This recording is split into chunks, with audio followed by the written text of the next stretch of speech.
हे शिव शिव शंकर हर हर महादेव, हरि हरि नारायण गोविंद वासुदेव।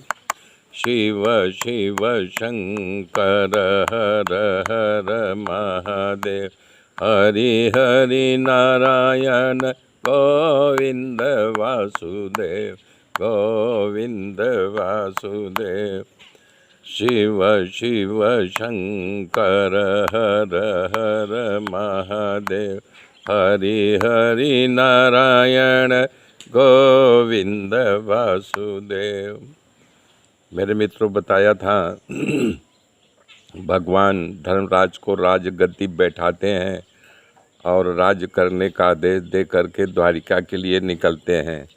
जब द्वारिका जाने लगते हैं तो धर्मराज उनके साथ अर्जुन, उद्धव, सात्यकी के भेजते हैं कि इनके साथ साथ जो है द्वारिका तक जाओ, कहीं दुश्मन कहीं हल्ला न बोल दे, चढ़ाई न कर दें। जबकि खुद भगवान है, लेकिन उनकी रक्षा के लिए कोई ज़रूरत नहीं पड़ती, लेकिन धर्म को निभाने के लिए धर्मराज ने सेना को भेजा। जो खुद आत्मराम हो, वो सुबह उठ करके सूर्य भगवान को जल अर्पण करते थे कि हे नारायण, ये आपके लिए अर्घ दे रहा हूँ। ये भगवान का नियम था। छोटा सा दिया बना, जबकि खुद प्रकाश रूप हैं, लेकिन वो एक दिया का दान करते थे। इस प्रकार से कथा का आगे बढ़ाते हुए सुखदेव जी कह रहे हैं, जब वो पहुंच गए तो सारा जो है द्वारिका इकट्ठा हो गया। सब लोग अपनी तरफ से कुछ न कुछ उपहार भेंट कर रहे हैं और भगवान के श्री चरणों में प्रणाम के कह रहे हैं कि आप ही हमारे माता हो, पिता हो, शहीद हो, स्वामी हो, सद्गुरु हो, आराध्य देव हो। आपके चरणों की सेवा से हम कृतार्थ हो गए। आपके सिवा कोई भी हमारा कल्याण करने वाला इस संसार में नहीं है। भगवान जब नगर में प्रवेश करते हैं तो सबसे पहले देव की माता को मिलते हैं। उनकी 16,108 रानियां बैठी इंतज़ार करती हैं सबको एक ही साथ मिले। अब यहाँ जरा कल्पना करो एक साथ कैसे मिलते हैं, लेकिन लोगों की दृष्टि वहाँ नहीं गई। उतने रूप धारण कर लेते हैं, उतने श्री कृष्ण भगवान बन जाते हैं और सबको एक ही साथ मिलते हैं।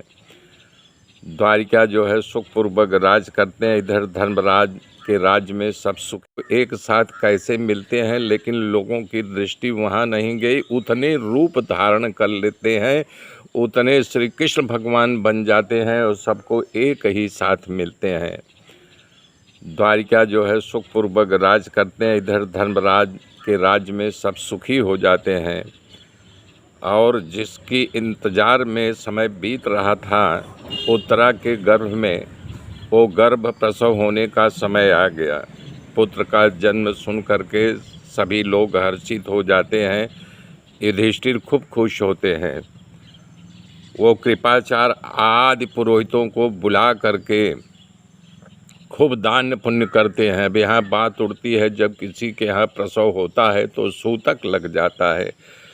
तो इसका खुलासा भागवत में किया गया है कि प्रजा काल तीर्थ, जब नार न कटा हो, जो नाल में बंध करके आता है शिशु, जब तक वो न काटा जाए तब तक जो है प्रजा तीर्थ काल कहलाता है। इसलिए खूब दान पुण्य दिया, ब्राह्मणों को लुटा दिए सब धन को।